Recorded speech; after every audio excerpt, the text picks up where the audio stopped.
part of the reason why I'm leading this session is because in a previous life I used to be a researcher for a survey organization called CESI, which stands for the Center for Community College Student Engagement. And what I used to do is similar to what I'm doing with you all here today, but I would just be traveling. I would go to different campuses across the country and talk to them about their data. CESI has a few different survey instruments. One of them focuses on student engagement. It's administered in the spring, and it asks students about their experiences in the classroom, how engaged they are with their peers, how often they went to tutoring. So the types of practices we would expect to see students do to be successful. Another survey instrument that they have is the SENSE survey, which is focused on entering students. The reason this survey was created is because the CESI, as I mentioned, is administered in the spring. So a lot of those first-time students we had already lost. So we weren't able to capture their experiences. And so the SENSE survey is administered in the fall. And it is administered to, let me go to my slide.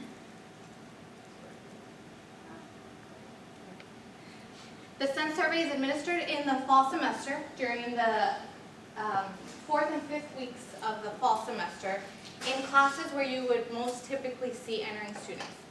That's not to say that experiences from non-entering students aren't captured in there, but the data I'm about to show you only relates to the students that said they were in their first semester at the college, in this case here at Eastfield College. This is almost 500 responses, and keep in mind, since students are in their 4th and 5th weeks, they're reflecting on their very, very earliest experiences. So in their experiences through the 3rd week of class is what they are basing their answers on this survey. Also, you see here the SENSE administration, the last time this was administered was in 2012. So, so keep that in mind. We're administering the SENSE every other year. So it'll be administered again this fall semester. It'll be very interesting to see how the data changes this school year. So the data is a little bit dated, but that's what we have most recently available to us. Okay, the way the data are presented from CESI is they provide us with all of the data, which is over 60 questions worth of data. But what's nice about the way that they report out the data is that the data are reported in benchmarks. So basically it gives the institution a starting point as to where are some areas you might want to focus on, some areas that you may need to improve on. And so as an institution, this is very nice for us because it can be overwhelming to get 60, get data from hundreds of students with more than 60 questions worth of data. It can be very overwhelming. So instead, the data are given to us in this benchmark form. And these are the 6, consider these themes. These are the 6 themes that SENSE focuses on. Early connections, peer academic common pathways, effective track to college readiness, engaged learning, high expectations and aspirations, and academic and social network. So this is our starting point, and let's see how we did. What you see in the orange is how SENSE, the orange is all of the colleges that participated in the survey during that administrative period, okay? So consider that our comparison group. And the blue is Eastfield College and how we did on the benchmarks. The reason that you see that the orange bars are all at 50 is because the data have been standardized. So for the entire cohort, the data have been standardized to have a mean of 50 and a standard deviation of 25. That's why it looks flat for the orange group, because it's intentionally done that way. And then you see how we compare in those different areas. And there should be a couple things that should stand out to you. But some of my statistics students are over here, so I'm winking at them. You can see that our blue bar is real high up there on effective track to college readiness. So we're really proud and happy about that. Almost by 10 points, we're leading the cohort. But then you can also see some areas where we may need to improve and focus on. And the areas that emerge are the early connections and the career academic plan and pathway. Those are the two areas where we're below the cohort. And so we want to know what's going on. Why is our data a little bit low in those areas? And so what I'm going to do is I'm going to show you the data behind those benchmarks, so you'll get to see how the students responded in those areas. And I'll also have a rich qualitative piece added to that, and that'll be provided by our excellent students that are up here in the panel, okay? And so they'll be able to inform some of what we see up on the screen. And without further ado, I'm going to give them a couple of minutes each to introduce themselves. So if you tell us your name, your major, tell us when you first started here at Eastfield College, and what your goals are, your educational goals. Hello, I'm Destiny Lamar. I started fall 2013. I'm here to get my associate's in science and transfer to TWU to be a physical therapist. Hi, I'm Bree Washington. I started in fall 2011. I'm majoring in digital imaging technology to get my certificate next year and my associates and transfer to UTD. How's it going, everybody? My name is Jay Branch. I am currently pursuing a master's in business administration, trying to get myself ready to transfer, hopefully to UTD. UTD is what I'm looking at right now, and everything's going well. My name is Destiny Wilson. I have been here since fall 2013. My major is Associates in Arts, and I plan to become an English teacher or a language arts teacher at elementary and eventually become a college professor. My name is James. James Ashcraft. I started last spring. I took one class, and let's just say it didn't go too well, so I'm on probation. So this is like my, because it was online too. So this is my first in-class courses. I'm trying to get an associate's in science. I'm not sure for what yet. I'm just sure it's a good thing to invest my time into. I guess that's about it. What was I missing something? Moderator? That's good.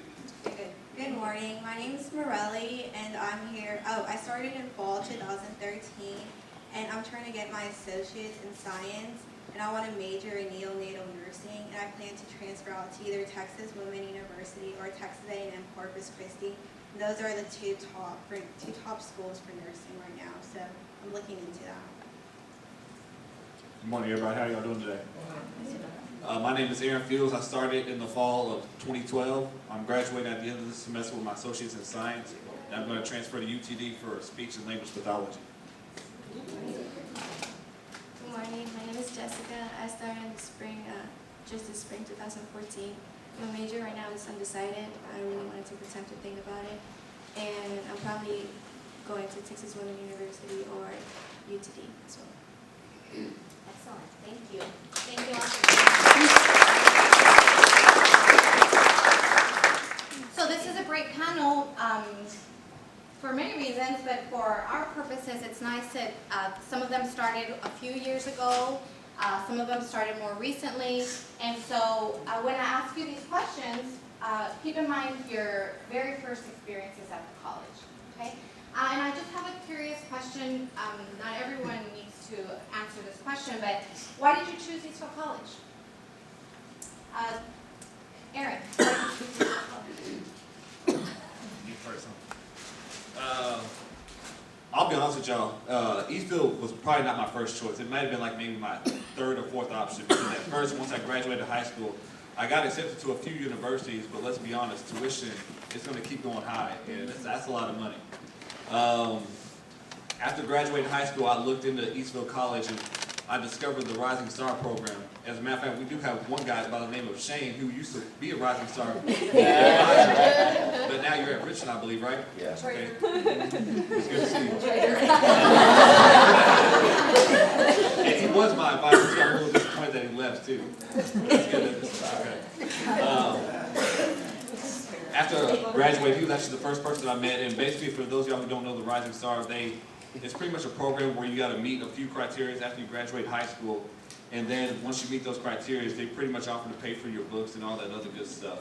So I'm pretty much set here, I have a free education here, Excellent. which is something I can't complain about.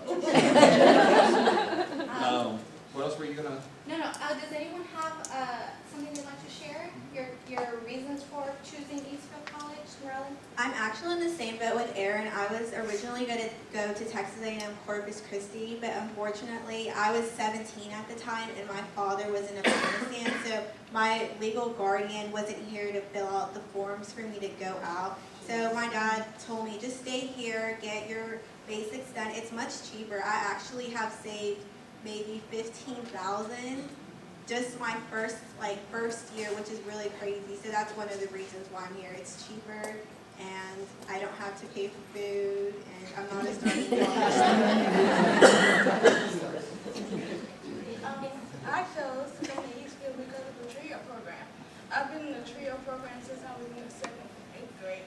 So it was more scholarships, opportunity, and they were really friendly. So I chose to come to Eastfield. And it gave me time to think about what I really wanted to do.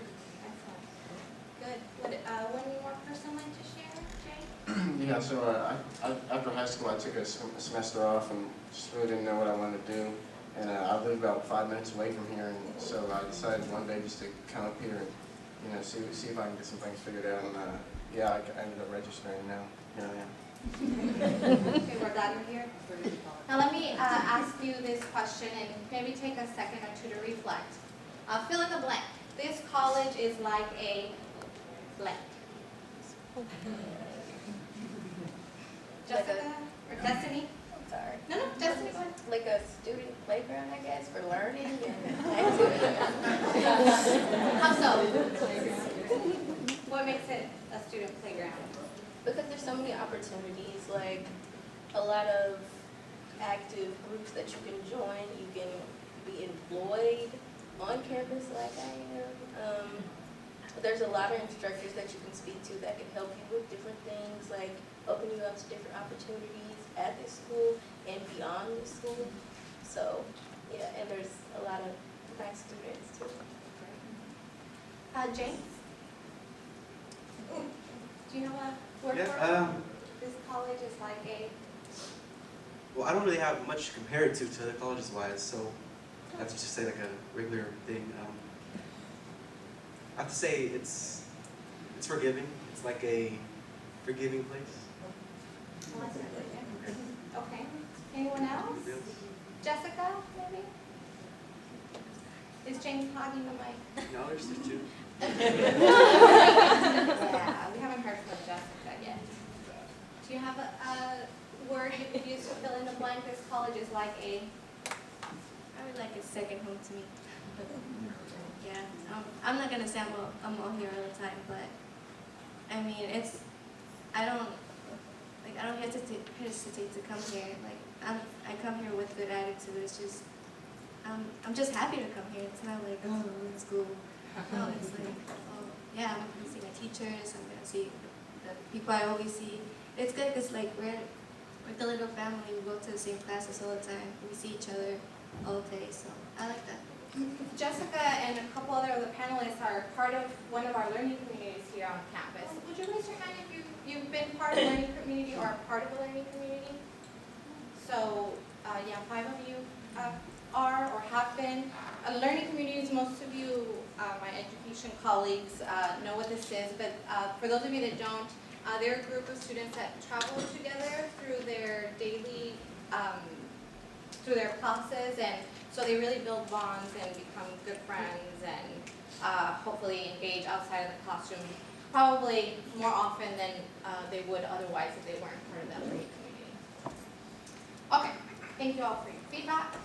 Let's go to the next slide here. Okay, so you've made the decision to come to Eastfield College.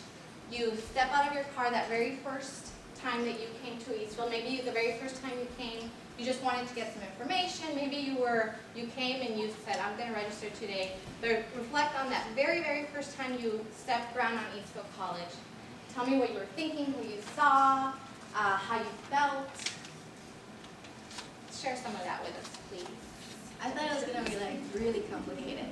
I was like, oh my god, it's gonna take me like process of like a month or something. But really, it was just really easy. Like they gave me this little like paper with plans, like steps where I had to go, what I had to do, and it really made it easier. Like I was just like, oh, okay, I gotta go to the night scene, I gotta go to, you know, all these classes. It really made it easy for me, and I was like, wow, it's really that easy. Why did I take a semester off? Because really, that's why I took a semester off. Because I thought I'm not gonna have time to plan it for financial aid or whatever. But it really was easy. Did anyone else have a similar experience? You didn't expect it to be as easy as it was? Yes, sir. When I first got to Eastfield, I was thinking, oh crap, here comes all the homework, and that I was studying. Because when I was in high school, it was like the workload was light, really light. And when I got here, I was expecting to be in the books 24/7. So, but after a while, I got used to it. So. Good, good. Oh, does anyone else have a different experience? Yes, Morelli, please do share with us. Well, my first experience, it's a little bizarre. I actually I got out my car, and the police was there to greet me, trying to give me a ticket. But I had a handicap sign, like one of those little things. And I was really confused of why I was getting, well, I understand I'm not handicapped, but another reason why I didn't, he was so aggressive. I was so confused, so I didn't want to get out my car. I was really confused. Out of nowhere, there's 5 police cars in front of me. I was like, what in the world is happening? I'm not a criminal, I promise you guys. And it was just a really crazy experience. And after that, I was scared. I was scared for a good, 2 weeks. I was like, I do not want to come here. Did somebody else have a different experience? Yes, Eric. Mine wasn't as bad as that one. Actually, the first time I came to the school, I was actually debating whether or not I wanted to actually walk in or not. I was literally standing at the door for 5 or 6 minutes, just I went ahead and decided to go in. And before I went through the fast orientation, like I said earlier, the Rising Star program, that was where I first met a few of the guys at Shane, Terry, and Jimmy Lopez, who are our academic advisors in there as well.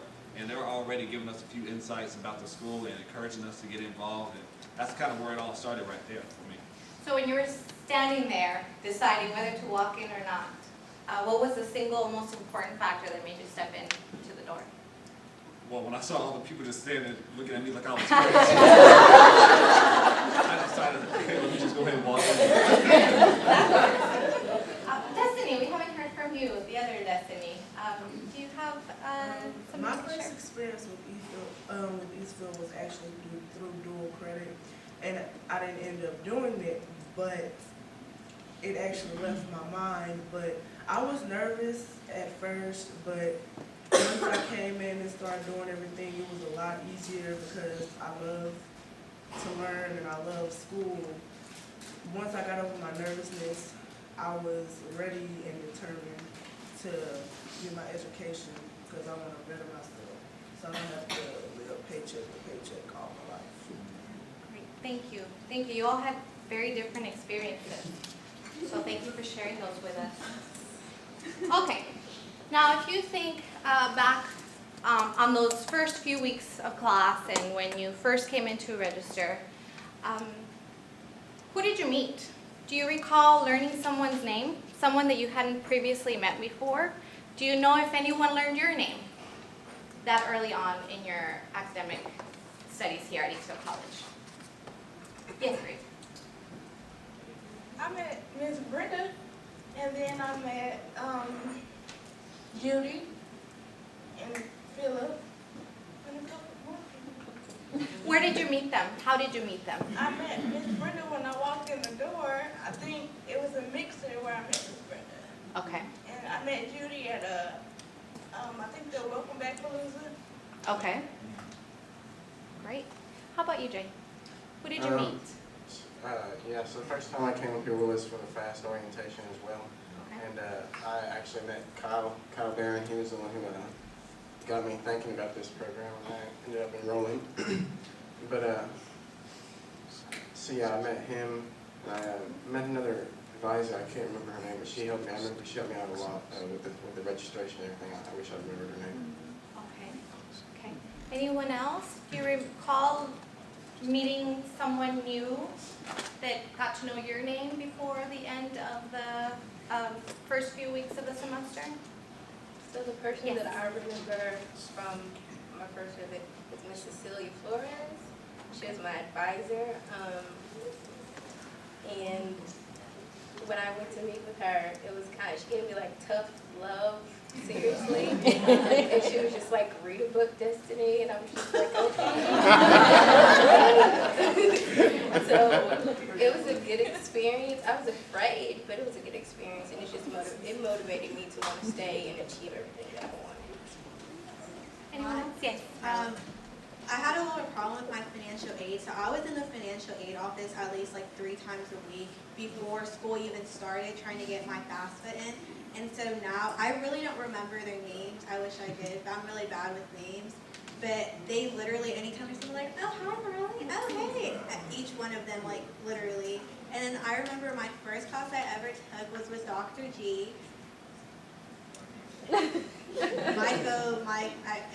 Yeah, Dr. Jay. See, I'm bad with names, you guys, I'm sorry. I am too. And he was so nice, all filled with positive vibes. He was great. It was great going to his class in the mornings and seeing him smile, and it was just great. It was filled with positive vibes. Anyone else like to share? Well, Morelli, like a good student, is leading me to our next topic here. Morelli, you talked a little bit about your financial experience with financial aid, and you mentioned that even before school started, you were already, starting the process. And so how did you know what to do? How did you know how to register, how to apply for financial aid? And walk us a little bit through that process. Well, actually, I was an AVID, and that's like a college readiness program. I don't know if you guys heard it before. And so in our AVID class, it was like a grade, we had to sign up for FAFSA, and it was just something we learned about to do. And so we signed up for FAFSA right on January after you got your taxes. I believe around January, February, when you first date of the month, you can sign up, and that was the first time I ever signed up. But the thing about my FAFSA, they requested my transcript, and I did not know, what the transcript was. I just found out what FAFSA was, so it was like, what's a transcript? So it was just basically because of that. That's the reason why I knew about FAFSA. Okay. Did anyone have a similar experience to that, or you were in a program that kind of? I was in AVID as well. Okay. And we did a bunch of FAFSA workshops where they showed us how to fill it out and get it in on time. They told us that the earlier we did it, the better it was. Excellent. Good. Did anyone have a different experience? Maybe you were not part of a program. In fact, are some of you, do you know if you're eligible for your financial aid? Do some of you know for sure one way or the other? So I never actually filed for financial aid this semester. I don't know why I never. I guess I ended up looking at the form, and I just thought I didn't really know exactly how to go about it. But actually, for one of my classes, the QEP program we have a class. It's 1 credit hour, and it's kind of just to bring the whole class together. And that teacher actually had a workshop set up for us because we all kind of have that as a common problem, financial aid. So we actually had the workshop, and now I think it's the easiest form ever. So you are applying now, and do you know yet if you'll be eligible for next? Correct. Well, actually, I haven't filed it yet, but Okay. I know when the deadline is. Great. Anyone else not know if they would be eligible for financial aid? Yes. Well, I have applied for financial aid, but I am ineligible for it. Okay. So I just don't waste my time to keep filling out the form because I know I'm eligible. How do you know? I filled it out and they have sent me stuff saying I am ineligible for it. Well, that's good because many times students you know, you had it confirmed. Okay, ineligibility. Yes, Jessica. My situation was kind of like James. I never really filed for financial aid. I guess after I saw like the total, the cost of the classes, and they have a plan for it, I really just was like, oh, I can just go and pay, like do the payments for it. It really didn't seem hard for me, so I was just like, I'll just, you know, not really deal with the whole process of financial aid. But that's not a plan for the next semester. I'm applying for. I'm hoping to apply for next semester because you know it's just money that you just you know you don't have to pay. So yeah, that's a plan next semester. Okay, great, thank you. Anyone else have a different experience in that? Similar experience with financial aid? Anything else you'd like to share? Okay, thank you for that feedback. So the items that you saw up on the screen, those were the items that make up that early connections benchmark. And you got to hear a little bit about how some qualitative data to back up some of the data that was up there on the screen. Generally, when students reflect on how connected they were to the college early on, they all mention the name of a person. And you heard that in our panel. You heard the students say Dr. J, Brenda. They mentioned specific names of specific people that help them feel connected to the college. And so that's why it's so important for everyone in the college to be engaging with students, because who knows who will be their that first interaction with a brand new student at our college. And it could be, you know, someone at the subway, or it could be, you know, someone in the custodial staff. And so if they feel welcome, they're more likely to stay and to walk in through the door like Erin did. Okay, now let's move on to the second benchmark, which was a clear academic plan and pathway. And I have here another question for our students.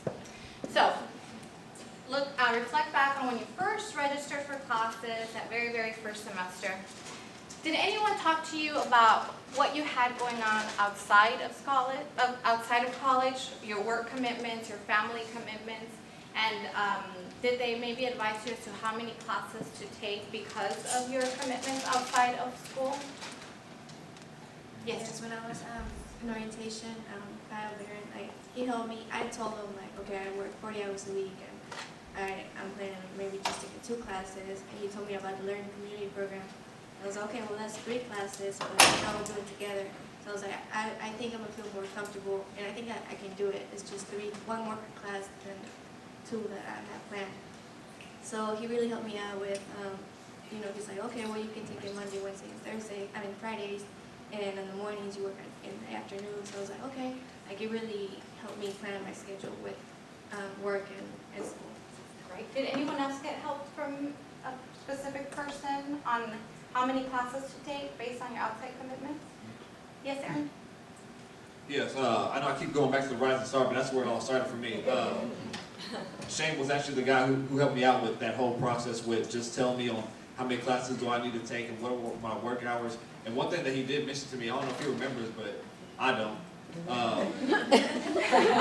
'Cause it really made me think about it, because at that time, before I had my schedule all planned out, I was working at ASI Gymnastics that's off in Rockwall, and I was working maybe about 40, 39 hours a week, pretty much. And I knew once I started school, you know, I'm not going to be able to do that, because if I'm taking a full load and I'm working 40 hours, it's going to be pretty much tough. And one thing that Shane told me is that, hey, just follow your heart and make the best decision for you, because it's my education. So, you know, since it's my education, if I need to lower my hours or do anything like that, you know, to make myself successful, that's exactly what I need to do. And that was one of the big things he told me, so I appreciate that. We haven't heard from James. James, did anyone talk to you about your commitments outside of work? Not really. When I came up here to register, I had a plan. I had it all down. I knew what I was going to do. Who gave you that plan, or how did you develop your I just plan? went on the internet, you know, looked at the catalog. Everything's the tools that were there, you know. Okay. And how do you feel that's worked out for you so far? Better than I thought, honestly, because I picked the learning community because it had all the classes in the groups. Like, sweet, I don't have to schedule anything. It's already there for the list. So that's how I chose it. And you know, it worked out really well. Okay, okay. Someone else, Destiny? Did anyone talk to you about your outside commitments before registering? Not exactly.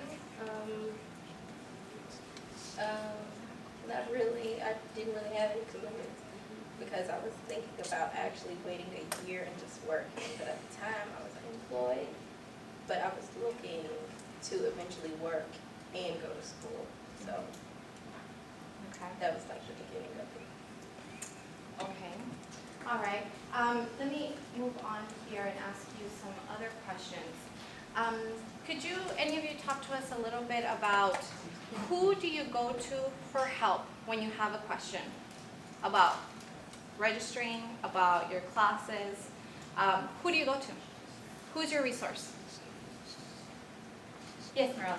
The main, I think it's like the little business information. I really like in the front. What do you mean? Could you elaborate?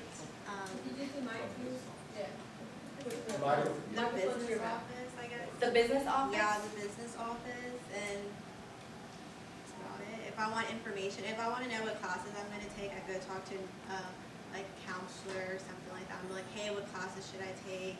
What do you recommend? And I also use the internet. You know, it's easier to find out through the internet. Okay, so you've used different resources. Is there a specific advisor that you go to every time, or do you just go to whoever is available? I try to go to whoever is available, but I usually go, I really don't know his name. He's really tall. That's about it. That's what I know. He's really tall. He's in the front. And he's actually a history professor, I believe, or economics. I really don't remember, but Okay. Okay. Someone else, Jay, haven't heard from you in a while. Can you repeat the There question? goes the mic. Can you repeat the question, please? Yes, yes. So when you have a question about registration, about your classes, about any of your academic things going on, who do you go to for help? Who do you ask? Well, when I have any questions about classes, I don't have any problem going to the professors and talking to them, and they always do their best to help me. I mean, I've never been turned down, turned away from a professor. As far as signing for classes, things like that, all the advisors, they help me out really well. I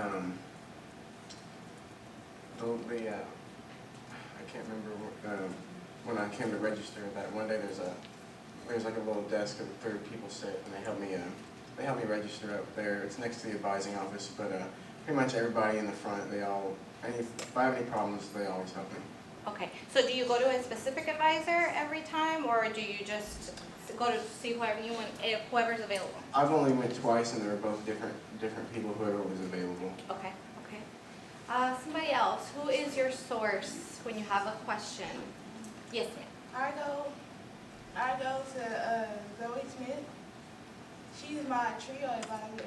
But one day this semester, recently, LaConna had a workshop where she was explaining about when we get ready to transfer to be able to make sure we have everything else, and that was really helpful for me. One of the destinies. Would you like to share? Who do you go to? I go to an advisor or a teacher. My first time going to advisor, I just went to who was available. But the second time, I actually scheduled an appointment online to meet with my advisor. I think it was Mr. Evans, I believe, and he helped me like schedule for my next 5 semesters. So it was really helpful. So now I know what I'm doing for my next 5 semesters. So you sat with an advisor and you created a plan to help you meet your goals. Excellent. Anyone else? Aaron, you have the mic. Oh, okay.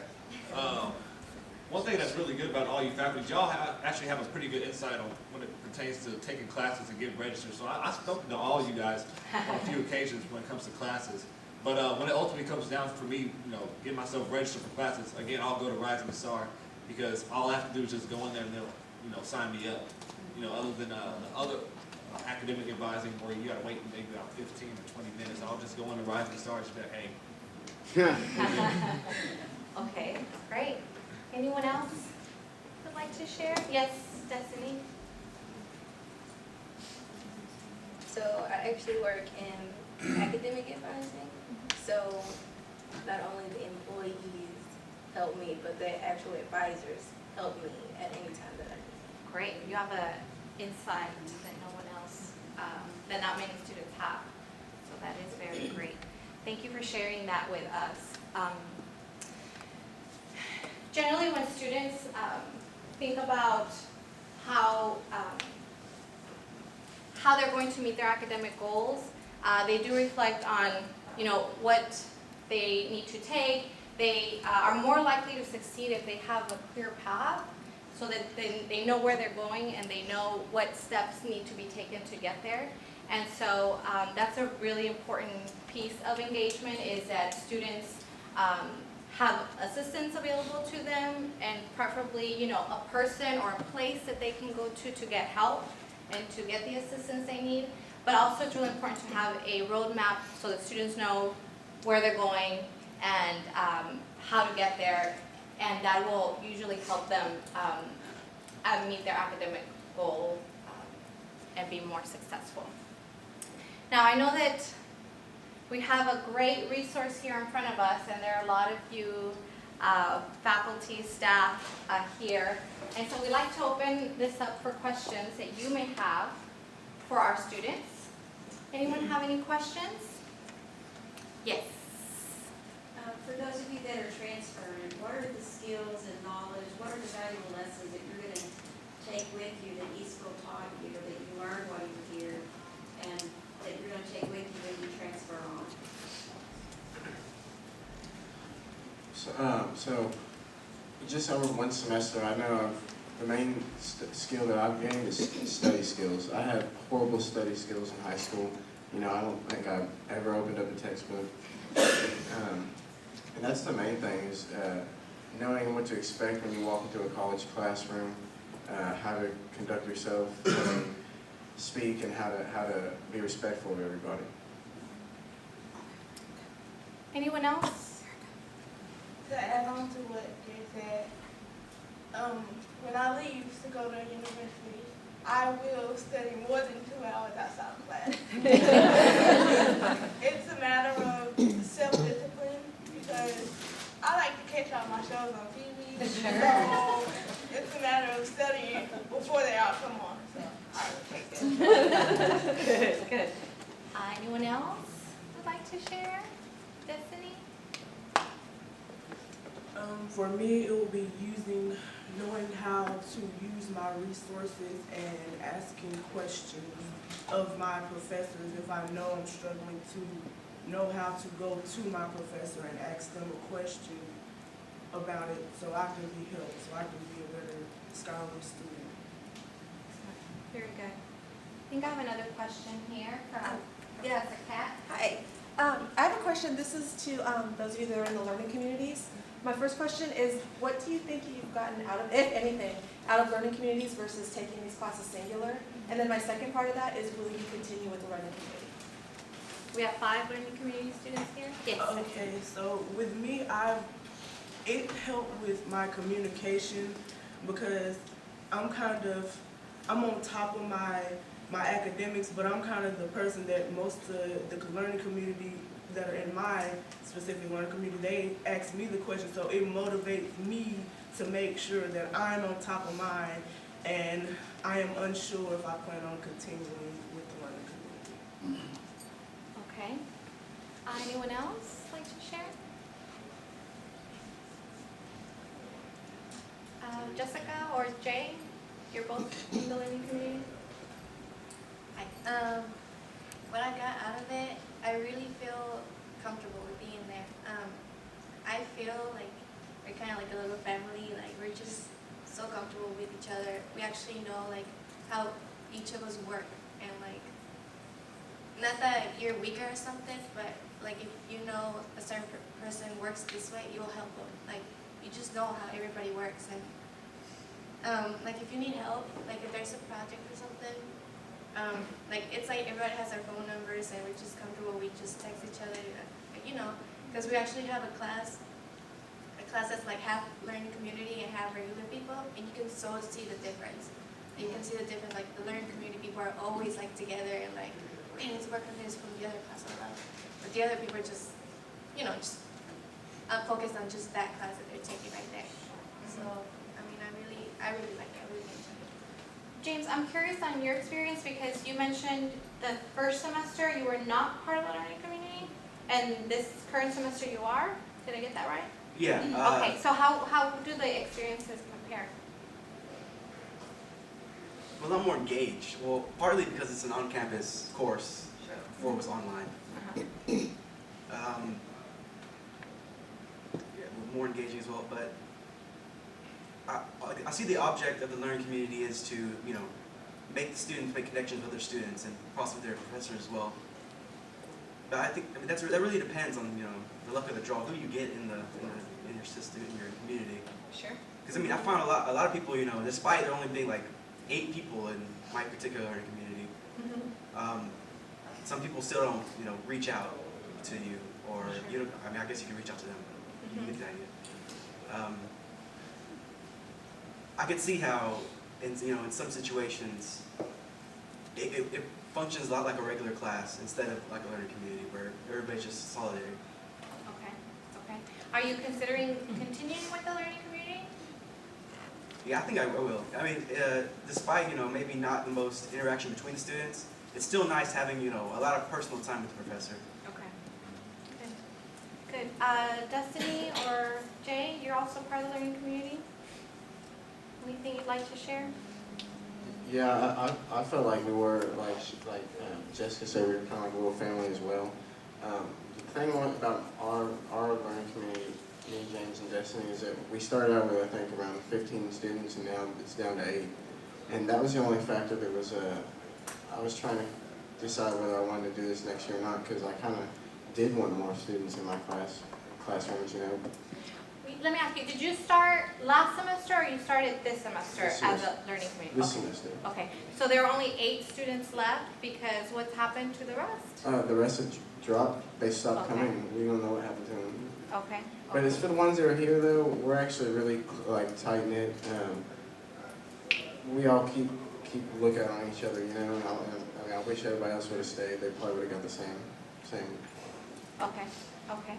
Destiny, anything else you'd like to share? I feel like it is a family, but we're kind of like individuals inside of that family, definitely.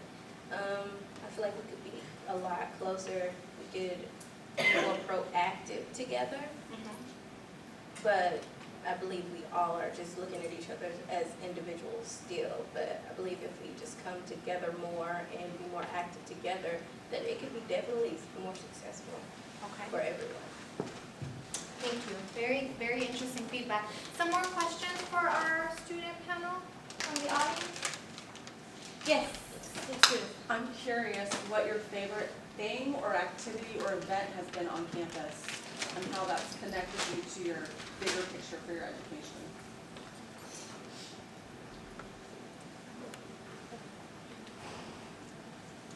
I would have to say that my favorite event has to be the Welcome Back Palooza, because it's more, you get to see the different types of people, you get to interact with everybody. Like the faculty and the staff are very friendly. They make sure you're happy, so it's not really much, but it's something. It makes me look forward to coming to, oh, well, Patrick's gonna be here, Judy's gonna be here. I run into them every day and we share a couple of laughs, so that's what makes me want to keep coming. For those people not from Eastfield College, what is the Welcome Palooza? Could you describe what that is? The Welcome Palooza is a little gathering where they have clubs where you can sign up, just so everybody can fit in somewhere. Okay. They have clubs, it's always like, the one time we had it, they had these little buttons that when you came, you took a picture. Then the other time they gave out airbrush t-shirts. It's like, there's a bunch of good music playing and all of that. So you get to fit into it. When is it held? It's held in the fall semester, Okay, like when school very first starts. okay, great, thank you. What else? Really? I believe it was the same event. It was like in the beginning of fall semester. What really I liked about it is going to Eastfield. I really didn't expect for it to be much like a university, and I was kind of jealous of my friends that were uploading pictures like, oh, here, orientation, greetings, just signed like a bunch of stuff that they were doing. So for them to have this event, it made me feel like more of a university atmosphere. Like they had henna tattoos, a bounce house, and it was like they had food. And it was like really nice to see that atmosphere and having everyone come together. And it was like I saw people, they were a little scared. They're like, what is this, But knowing that, it was really nice to still be able to say, oh yeah, I go to Eastfield to community college, but we still do stuff like universities do. So that was pretty cool. Anyone else have a different favorite event? Yes.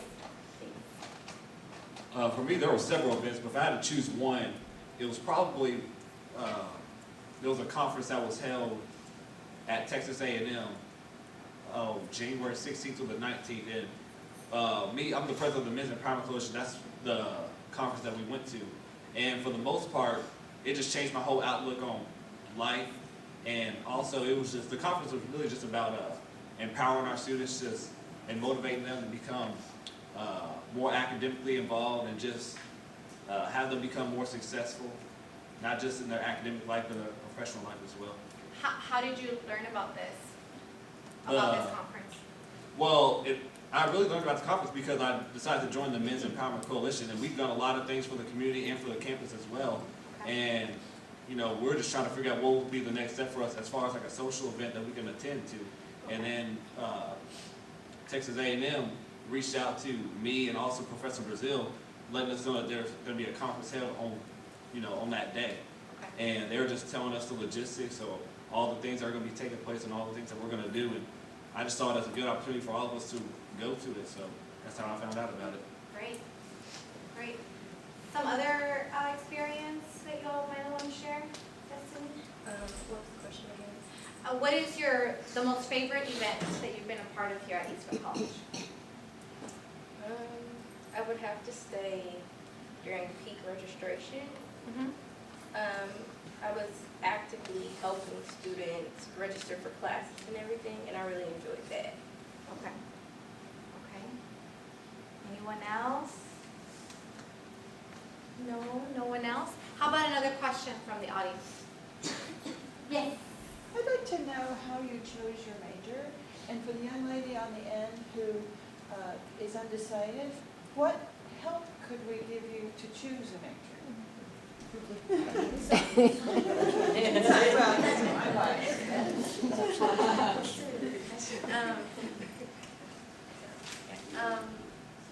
Really, it would be, I think it's not just, I don't want to put it like it's somebody's fault that I don't know. Honestly, since I was little, everybody asks me, what do you want to do when you grow up? And you're just like, I don't know, I'll decide later.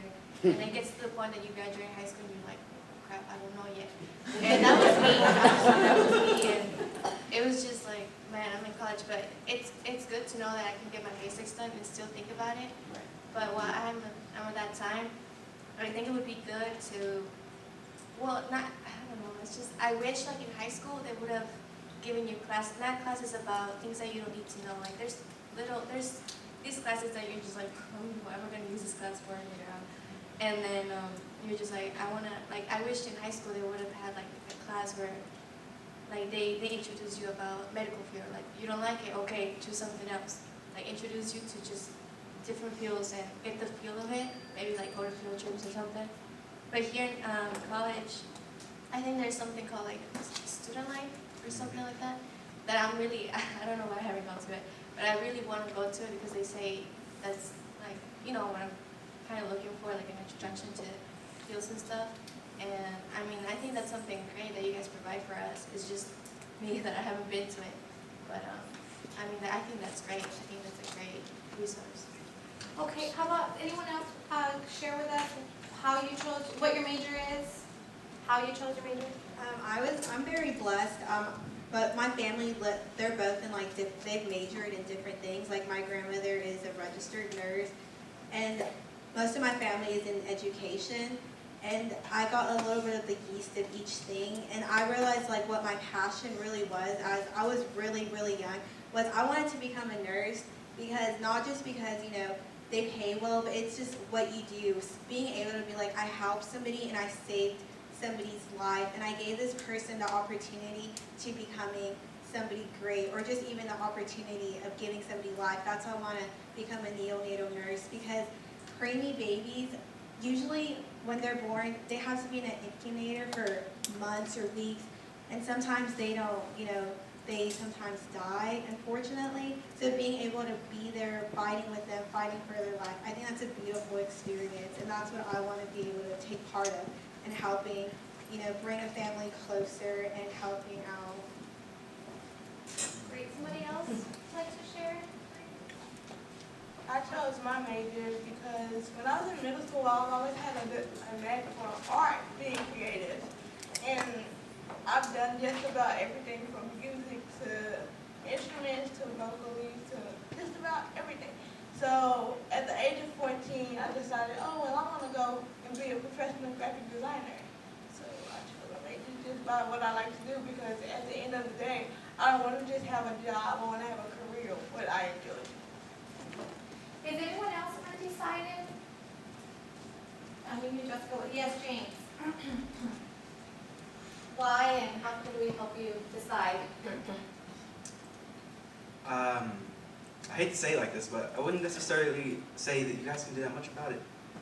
Not within the structure of like a classroom, at least. Maybe, you know, on the side, but it's really about just exposing yourself to it, isn't it? You know, and you can't really do that if you're not willing to go and find out what you want to do, what you like. And you know, me personally, I'm pretty busy with other stuff, and it's as weird as it sounds, I don't think I have time to really figure out exactly what I want to do. You know, I'm just generalizing right now and trying to get an associate's in science. Okay, so you're trying to get your basics. Right. Great. Take you want I know that I have this problem. I think something that holds kids back is just not knowing what programs are out there and how they transfer into like real life and real jobs. You know, so you know, degrees tend to have like names that you don't necessarily know exactly what that degree is going to be for. So and by knowing what's out there and what schools have. Thank you. Back to what we can help them pick like a career they want to or major in. I don't think it's like what you can help them with. I think we need to find something we're passionate about, rather than just being like, oh, well, let me find something you want to do. Like she said, she doesn't know yet. Until she finds out like what she truly is passionate about doing, then she can pick a major that she wants to go into. That's what I believe they need to do to find what they want to major in, something they really feel strong about and they're very passionate about. Thank you, Laura. We have a question. I want to know how often you read the Eastfield website.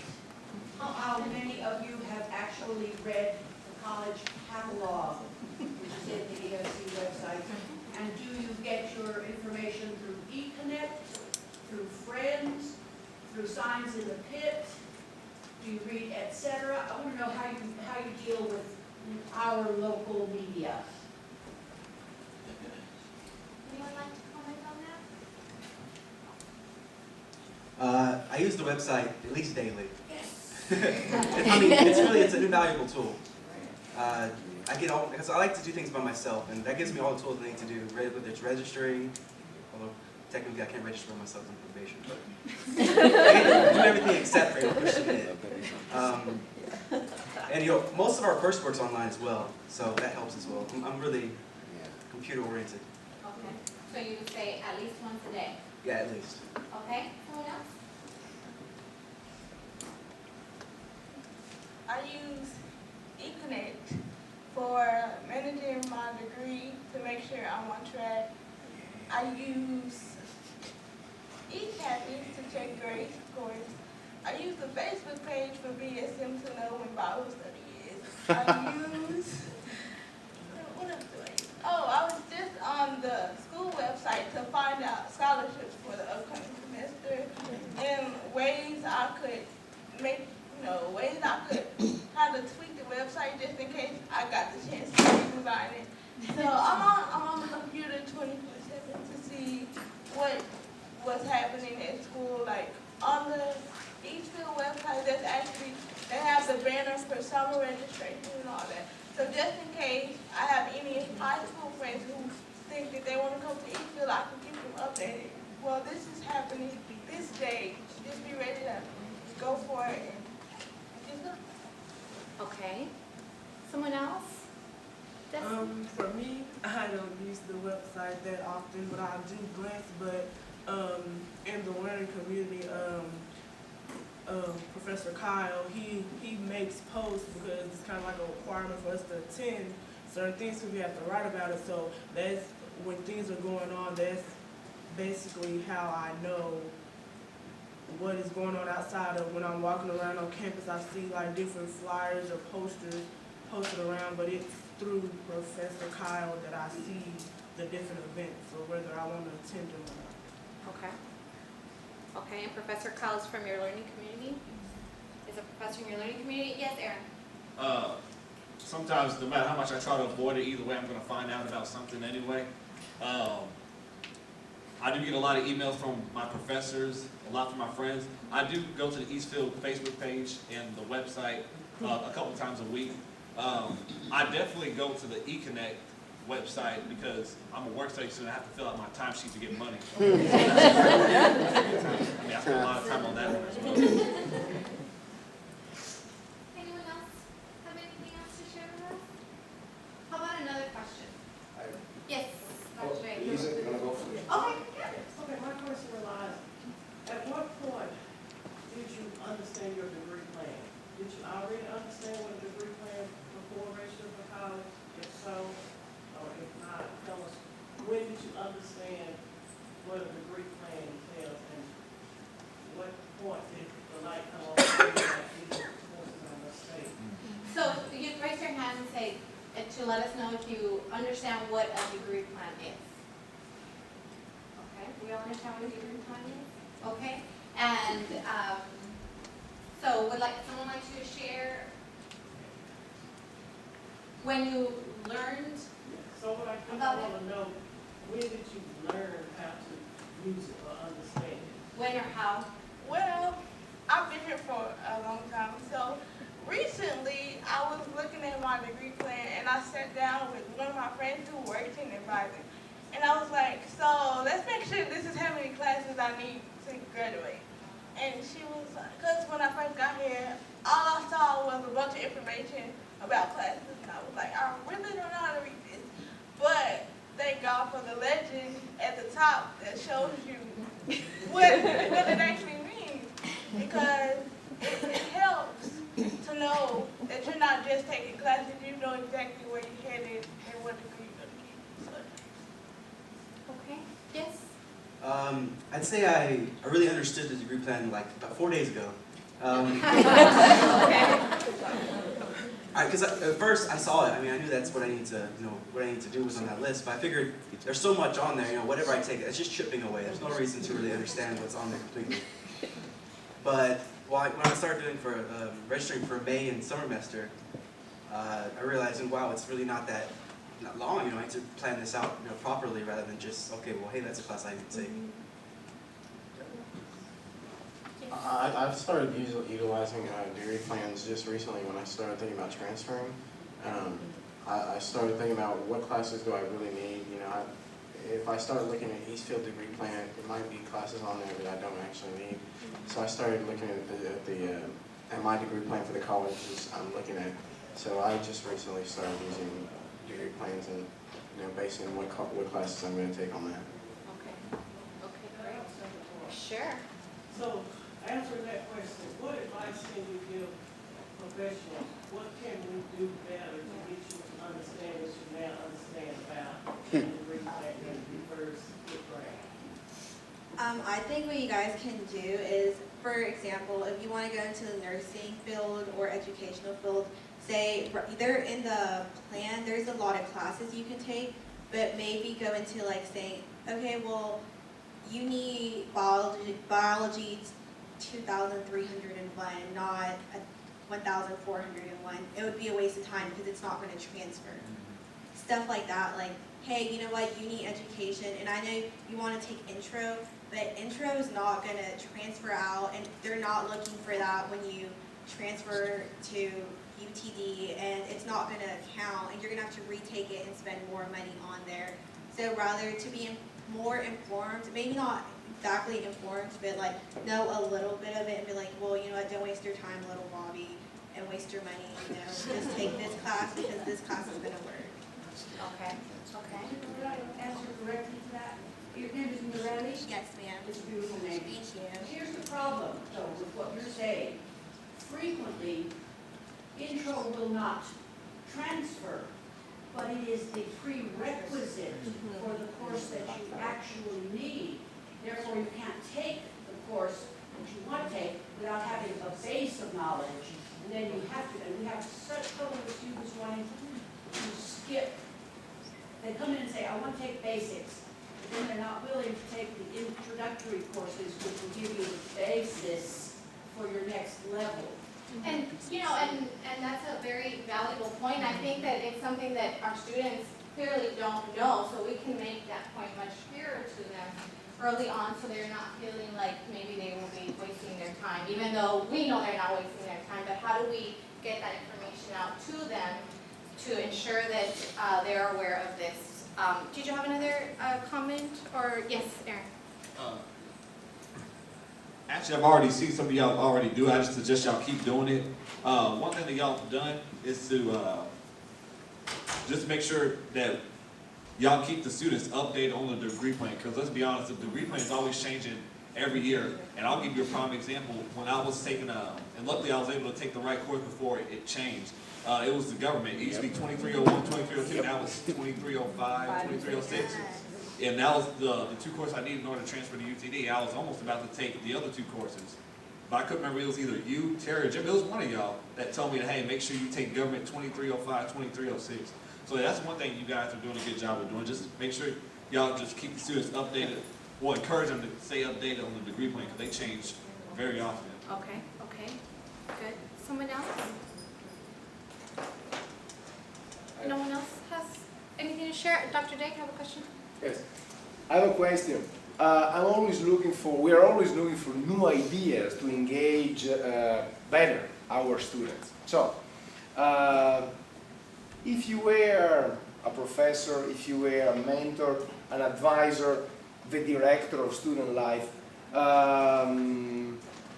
if you were somebody that could decide, could make an important decision, what would you do, what would you decide in order to engage students better here at Eastfield?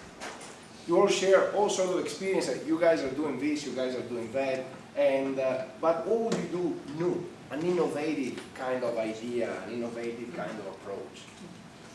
Well, one thing that you did while I was taking your class, it was the learning styles that really got me hands-on, because I'm basically versatile when it comes to learning. So I suggest that more professors engage in the type of learning style that their students have to make it easier on the students and themselves. Anyone else want to share? If you were in charge of Eastfield College, what would you do? I'd probably encourage professors to be more fluid in their interactions with the students. Because some people, like me specifically, I'm good just when I'm by myself, right? But I can recognize that other students, they need the more one-on-one time. And that they should probably focus on them, you know, rather than, but then again, some students don't need that, right? So how could we address everyone as instructors? Well, that's what I'm saying, like, well, I'm talking from a learning community standpoint. Obviously, in a regular course, you couldn't do that. Okay. Not necessarily, because you have a lot more students. Okay. So I Find don't a know, way it's to really work. communicate with all of the students, make them feel comfortable. Yeah, but recognize those who need more, who respond more to it. Okay. Anyone else? You were in charge of Eastfield College? I would definitely be more active. Probably, I don't know, I would want to go to different buildings because I've never been to them all. So just experience different buildings, learning what they're about, because K building is where there's daycare there. You know, you would never know that if you're always in C building, and you know, there's different experiences. Okay. Yes. Probably everybody loves food, so probably like have events with food because everybody's happier when they eat and everybody just loves food. If I said there's free food, half of you guys, hopefully half of you guys would be there. You could, like she said, go to different buildings, maybe help, like, you know, where you have the food in different buildings. Like today we're gonna have it in a K building, come down to K building for your free meal, and then I'll be like, oh, okay, K building, here I come. Okay, that's a good idea, actually. Okay, we have just a few more minutes here, and we want to stay on track. So if we could just go down the line with our students. What is the most important factor that moves you forward to meeting your educational goals? If you could name one thing that keeps you moving forward. Money. Okay, so getting a better job that makes more money, okay? Bree? I would say looking ahead toward the future of what could come and what could happen if I don't. Okay, okay. Jake? For me, it's failure. I mean, it was kind of hard to start and enroll. Or not hard, it was hard for me to decide to get up and go do it. Now that I've done it, I'm like, I can't fail. You know, if I fail to myself, I'll feel like just not good. You know, I'll feel like a failure, and I don't want that. Okay, great. Sorry, what was the question again? What is it? The question again? What is the most important factor that keeps you moving forward to meet your educational goals? Knowing what I want and trying my best, challenging myself academically, and trying to progress to be a better person. Okay. Thank you, James. Still thinking? No, I got it. Okay.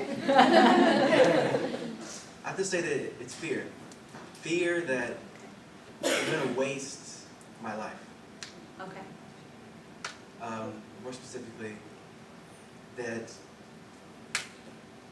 like I hold myself. I think I'm a pretty smart guy.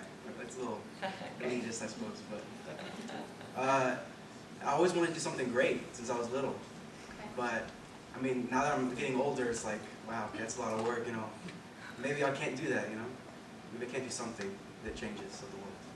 Okay. So yeah, fear of that, fear of not achieving that. Okay. Okay. Thank you. Morelli? What keeps me moving forward is there is a lot of people rooting for me to become somebody. For example, even you guys just being here, I know you guys are rooting for us as individuals.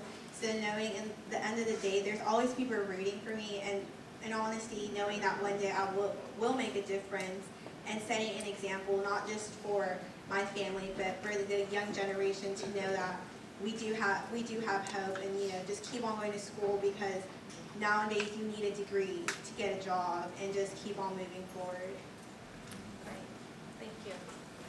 Pretty much exactly what all they said, especially you. And then also, I guess one thing that kind of keeps me going, for me personally, is, you know, sometimes whenever you're trying to do well for yourself, you're always going to have a few doubters out there. You're going to have a few people out there who don't want you to succeed. I mean, that's just the reality we live in, unfortunately.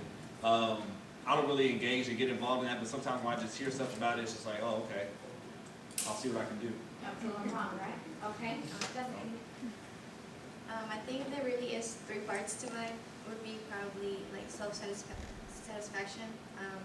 Just I'm a big I'm always on top of the game. I never really like feeling like I'm not achieving my goals and stuff. The other part would be I want to give back to my family what they have given to me. So I want a good job. I want to support my parents, especially give back to them, and probably like make a change. Like I'm a big animal. Like I love animals so much, and maybe I'm gonna choose a major, a vet or something. I don't know. I really want to make a difference for animals. That's just Sounds like a major right there.